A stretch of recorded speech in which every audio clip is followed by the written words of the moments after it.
Malipayong gisalubong sa 136 ka mga benepisyaryong mag-uuma sa syudad sa Panabo. Ang Department of Agriculture Region 11 inubanan sa City Agriculture Office alang sa gipahigayong rice seed voucher distribution nga gipahitabo sa Barangay Nanyo, Panabo City.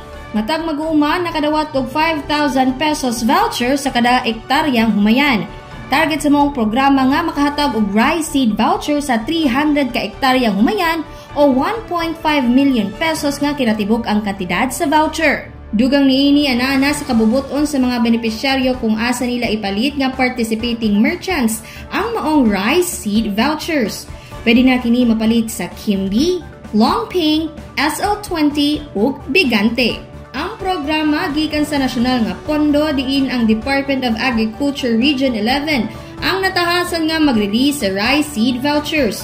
Kauban sa pakigtambayayong sa City Agriculture Office nga nagpatapok sa mga mag-uuma nga makabenepisyo alang sa maayong balita. Kauban sa kamera si Christian Costaniamo, kini si Team Acevedo gikan sa City Information Office Broadcast Services. Alang sa Frontline News Panabo, importante inform.